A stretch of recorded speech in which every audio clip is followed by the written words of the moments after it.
Files contain photographs of the crash scene. Why did you want to see it? Proof that she was in the car, proof that she was injured, photographs of her lying half dead on the backseat of the car. For decades, the tragic death of Princess Diana has remained one of the most talked about mysteries in modern history. Her untimely passing in a car crash in Paris sent shockwaves across the world. Yet the details surrounding that fateful night continue to spark intense debate. Now, after years of speculation, new revelations have come to light, ones that confirm what many have suspected all along: Prince Harry and Prince William's relentless search for truth. From a young age, Prince Harry and Prince William lived under the shadow of their mother's sudden death. Initially, they accepted the official account that Diana's demise was a result of reckless driving and relentless paparazzi pursuit. However, as they grew older, doubts began to creep in. Prince Harry, in particular, has been vocal about his suspicions. In multiple interviews, he has openly expressed his distrust in the official explanation, even admitting that for years he refused to believe his mother was truly gone. Meanwhile, Prince William, though more reserved, has also privately revisited the circumstances surrounding Diana's death. After leaving the royal family, Harry was able to dig deeper into the mystery. He gained access to confidential reports, spoke with witnesses, and even hinted in his memoir that crucial details had been overlooked. The more they uncovered, the clearer it became that something didn't add up. But what exactly did they find? And why does it feel like the truth has been buried for so long? The troubling inconsistencies that raise questions. One of the most glaring red flags was how swiftly the authorities concluded their investigation. Diana's death was almost immediately ruled an accident, with the narrative focusing on her driver, Henry Paul, allegedly being intoxicated. The paparazzi's relentless pursuit was also blamed. However, several key inconsistencies in the case have continued to haunt both the princes and the public. Just hours after the accident, the tunnel where Diana crashed was washed down. Any potential evidence that could have provided more insight was erased. Why was there such a rush to remove crucial traces? Despite Diana being alive at the scene, it took an unusually long time for emergency responders to transport her to the hospital. She was not taken to the nearest medical center, but instead driven to La Piche-Salpêtrière Hospital, a facility farther away. Would she have survived had she received treatment sooner? Multiple eyewitnesses reported seeing a white Fiat Uno at the crash site, and forensic evidence even confirmed traces of its paint on Diana's car. Yet, the car and its driver were never identified. Why wasn't this lead pursued further? Diana's chilling prediction, a letter that changed everything. Perhaps the most unsettling piece of evidence comes from Diana herself. 10 months before her death, she wrote a letter to her former butler, Paul Burrell, expressing fears that she would be killed in a staged car accident. In the letter, she explicitly stated that someone was planning to tamper with her car's brakes so that she would suffer a fatal crash. The motive? To clear the path for Prince Charles to remarry. This letter, which remained hidden until 2003, sent shockwaves through the world. If Diana truly feared for her life, why wasn't this letter taken seriously before her death?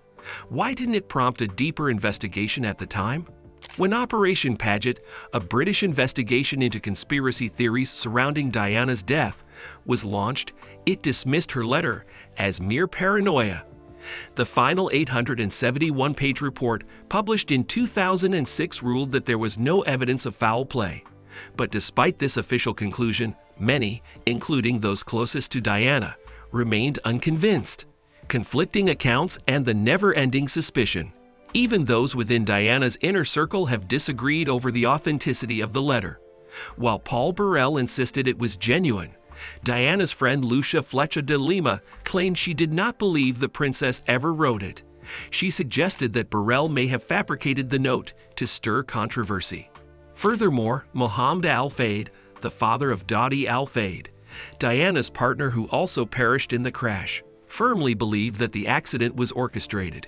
He openly accused the British establishment of being involved, claiming that Diana and Dodi were eliminated because their relationship posed a threat to the monarchy. Even with all these contradictions and lingering doubts, the French and British governments have refused to reopen the case. But why? If there was nothing to hide, Wouldn't they want to put conspiracy theories to rest once and for all? A 42-year-old prince finally speaks out. Now, decades later, one of Diana's sons has reportedly confirmed what many have long suspected. Prince Harry, now 42, has hinted that he knows more than he is willing to share. In recent interviews, he has alluded to discovering shocking details that the public has yet to hear. While he has not directly accused any individuals, his statement suggests that the official story does not align with the truth.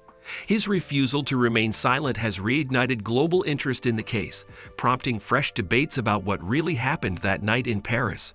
She was born into a world of prestige, yet from the moment she arrived, her existence was met with disappointment. Her mother, Frances, had been desperate for a son to carry on the family name. When Diana was born instead, it only added to the tension in an already fractured home. Just a few years later, her parents' marriage crumbled in a bitter and painful divorce, leaving scars that would shape Diana's entire life. Her mother left, and young Diana was raised by her emotionally distant father, who, despite his wealth and status, struggled to provide her with the warmth and affection she craved. People who knew Diana as a child often described her as sensitive and desperate for love, always aware that she wasn't truly wanted.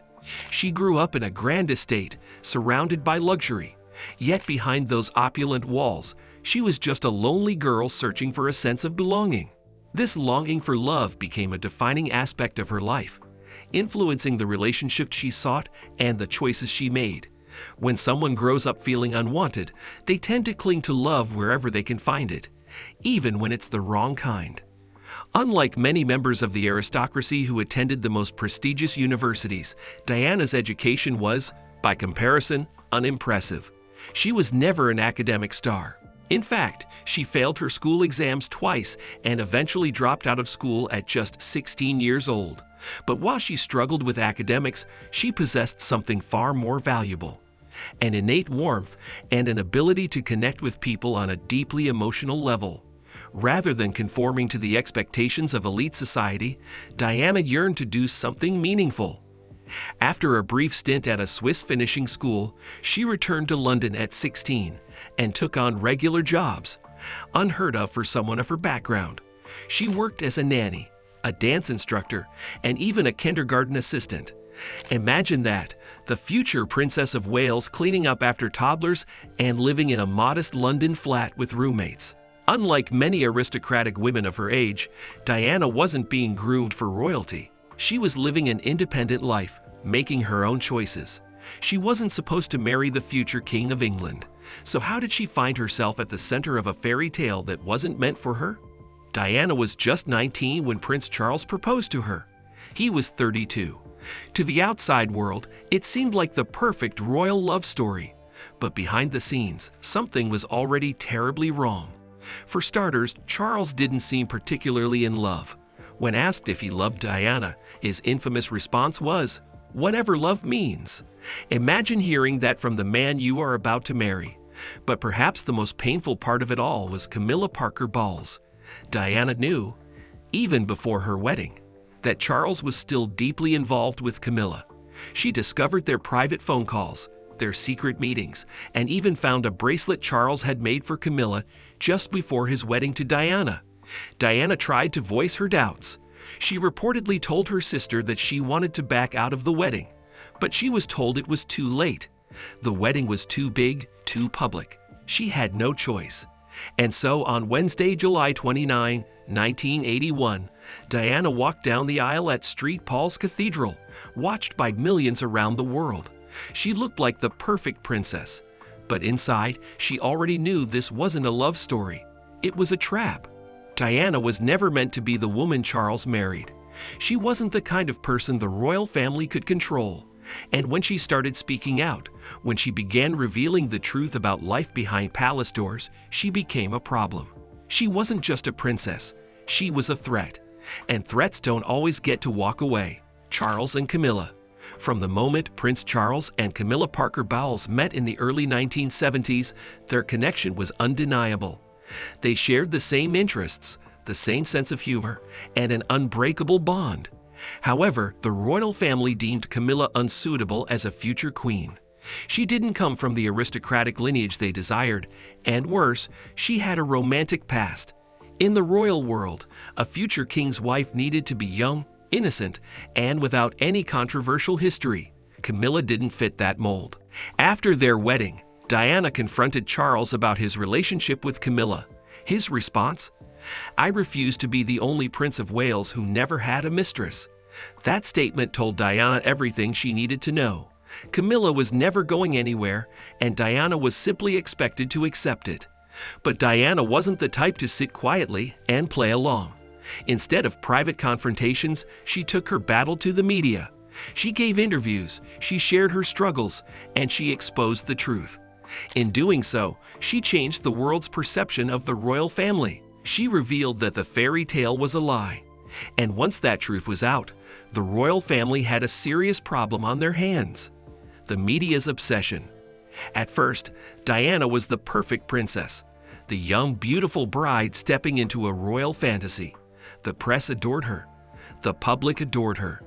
Every magazine, newspaper, and television station wanted a piece of her. But as the cracks in her marriage became public, the media's love turned into something far more sinister. They began dissecting her every move, twisting her words, and turning her life into a spectacle. She was no longer just Diana, the people's princess. She became a headline, a product to be consumed.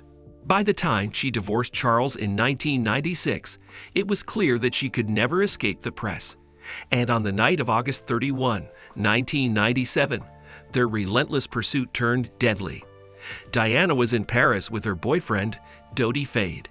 After leaving the Ritz Hotel, they were chased by paparazzi through the streets of Paris. The driver, Henry Paul, attempted to escape them by speeding through the Pont de l'Alma tunnel. The car lost control and crashed into a pillar. But was it really that simple? For years, people have questioned the circumstances of the crash. Was it just a tragic accident, or was something more sinister at play? Diana herself had allegedly written a letter stating that she feared someone was planning a staged accident, specifically a car crash. Was it a coincidence or a warning ignored? Witness testimonies conflicted with official reports, and yet the conclusion remained unchanged: an accident. The legacy lives on. Since Diana's death, her sons, Prince William and Prince Harry, have worked tirelessly to honor her memory, but they have also faced their own battles. Having watched the media destroy their mother, they saw the same tactics being used against them. Harry, in particular, has been vocal. He has openly stated that he left the royal family because he saw history repeating itself with his wife, Meghan Markle. The same press harassment, the same ruthless headlines, the same dangerous obsession. Diana's story is not just about a woman who married into the royal family and met a tragic end. It's about power, control, and the price of defiance. And the more you look into it, the clearer it becomes. This wasn't just a series of unfortunate events. It was a story carefully shaped by those who stood to benefit from it. A story that even today remains incomplete. One thing is certain: Diana's story is far from over. Her legacy continues to captivate the world, and as new truths emerge, the demand for justice grows stronger. The revelations from her own sons may be the key to finally uncovering the full truth behind one of history's most mysterious tragedies. What do you think? Does this change the way you see Diana's story? Or do you believe there's still more to uncover? Let's talk about it in the comments. If you enjoyed this, remember to like, share, and subscribe for more. And don't forget to check out the next video on your screen. You won't want to miss it. Stay tuned, because the truth behind Princess Diana's death might be even more shocking than we ever imagined.